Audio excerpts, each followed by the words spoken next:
Hola hermanos, Dios les bendiga, espero que en este momento se encuentren bien. Quiero hoy compartirles un mensaje y quiero que iniciemos con esta pregunta que dice: ¿en quién está puesta mi esperanza? ¿En quién está puesta mi esperanza? Pero antes de iniciar debemos definir qué significa esta palabra. Mm, Según el diccionario, esta la define como el estado de ánimo en el cual se cree que aquello que uno desea o pretende es posible. Eso lo define el diccionario de esta manera. Y quien tiene esperanza considera que puede conseguir algo o alcanzar determinado logro, ¿cierto?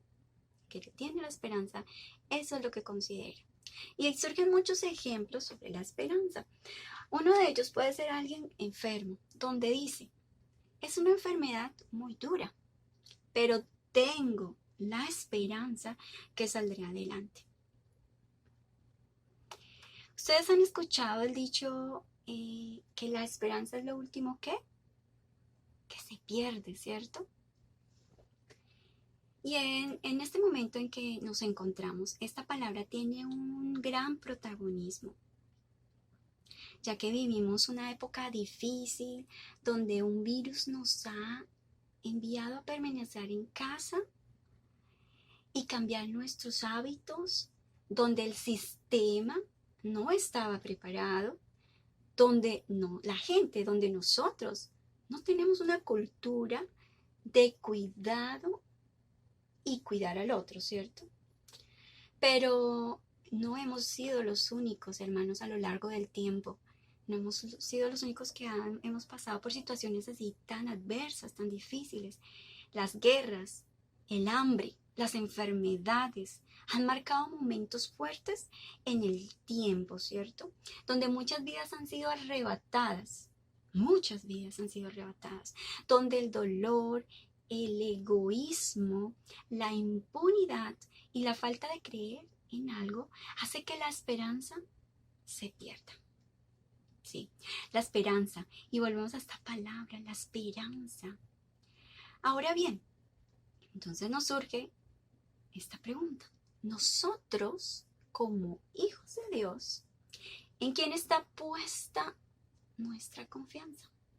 Y si aún no lo soy, ¿qué dice Dios acerca de esta palabra esperanza? Por eso quiero que compartamos algunos textos de la Biblia donde se habla de la esperanza.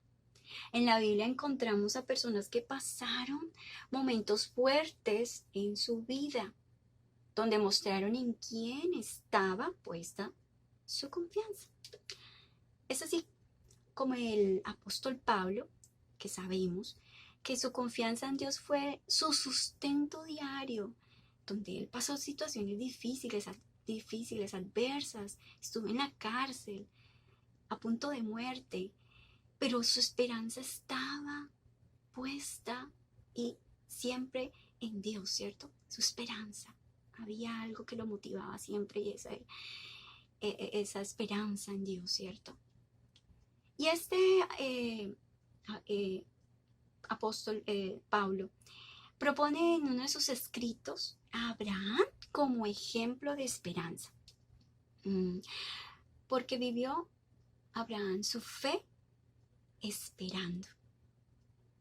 Él vivió mucho tiempo esperando una promesa, ¿verdad? Y vamos a abrir nuestra Biblia en Romanos 4, 18 al 22. Romanos 4, 18 al 22. Y en la versión Reina Valera, que es la que les voy a leer, nos dice el versículo 18, dice así: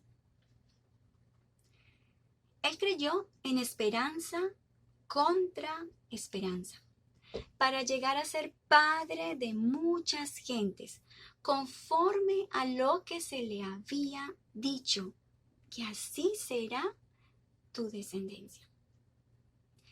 Convencido Abraham de que Dios tiene poder para cumplir lo que promete, él no dudó de la promesa de Dios, a pesar de su realidad presente. A pesar de lo que estaba pasando, su cuerpo estaba ya muerto. Y sin embargo, creyó en que Dios iba a cumplir lo que había prometido en el tiempo de él. Continuamos con el versículo 19 y hasta el versículo 22. Y dice el versículo 19. Y no se debilitó en la fe al considerar su cuerpo que estaba ya como muerto, siendo de casi 100 años, o la esterilidad de la matriz de Sara. Tampoco dudó por incredulidad de la promesa de Dios, sino que se fortaleció en fe, dando gloria a Dios, plenamente convencido de que Él era también poderoso para hacer todo lo que había prometido. Todo lo que había prometido Dios, Él lo iba a cumplir. Por lo cual, por lo cual, dice el versículo 22, también su fe fue contada por justicia. En este ejemplo que propone Pablo, parece fundirse las fronteras entre la fe y la esperanza. Se funde, ¿cierto? La fe es necesitamos de fe, necesitamos de esa fe para creer que habrá una esperanza. Las promesas de Dios superan lo que los hombres pueden imaginar. Por eso, a veces no sabemos pedir como conviene. Y ahí vemos, vemos en Romanos 8:26, esta cita que nos menciona algo sobre esto, ¿cierto? Y dice el versículo 26, y de igual manera, el Espíritu nos ayuda en nuestra debilidad, pues ¿qué hemos de pedir como conviene? No lo sabemos, pero el Espíritu mismo intercede por nosotros con gemidos indecibles.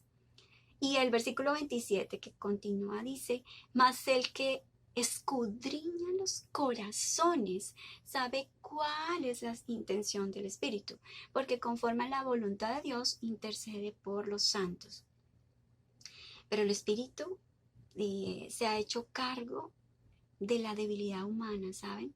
De nuestras angustias, de nuestras preocupaciones, e intercede, como dice el versículo 26, intercede con gemidos indecibles, como lo leemos, ¿cierto?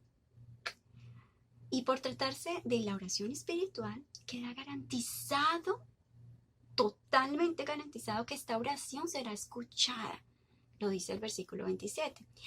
Y los cristianos, entonces, alcanzaremos el objeto de nuestra esperanza, que es en Cristo, el autor y consumador de todo.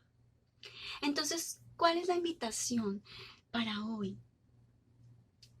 Lo tenemos no solamente en estas citas que hemos leído hoy, sino hay muchas donde habla de la esperanza, pero me pareció importante esta que se encuentra en Salmo 42:11.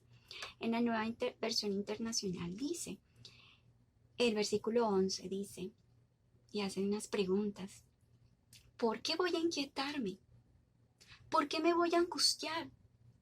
En Dios pondré mi esperanza y todavía lo alabaré. Él, hermanos, es mi Salvador y mi Dios. Hermosa palabra, ¿no les parece?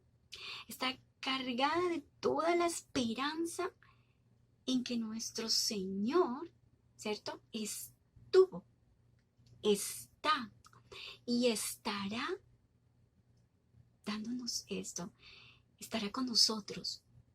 Y aunque el mundo nos muestre una cara llena de desolación, aunque las noticias nos desalienten, aunque las personas escuchar información nos desaliente, aunque veamos situaciones desalentadoras, Dios nos está mostrando que hay que poner nuestra esperanza en Él. Puesta nuestra esperanza en Él. Siempre.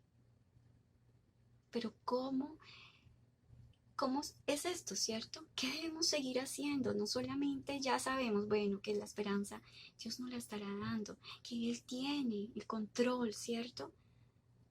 Pero también tenemos que llenarnos de su palabra, de su oración, de esa relación directa con Dios, esa relación vertical con Dios.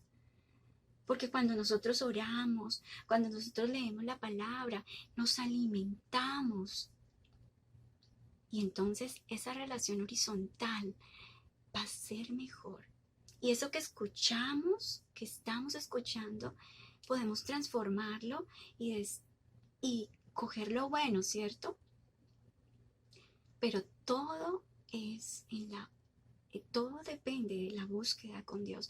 Porque entre más estemos informándonos, entre más conozcamos de Él, entre más sepamos de Dios, entre más herramientas tengamos, entre más nos alimentemos de su palabra y nuestro corazón, nuestra mente esté llena de Él, podemos dar origen a esa esperanza y creerla, que aunque no la vemos, Dios nos la va a dar en su tiempo, así como la dio en Abraham, en su tiempo. Puede que no tarde tanto y esperemos. Puede que tengamos que esperar más, pero vamos a colocar nuestra esperanza en Dios. El Señor les bendiga y permita que su palabra sea llenándonos en este día. Gracias por escucharme y muchísimas bendiciones.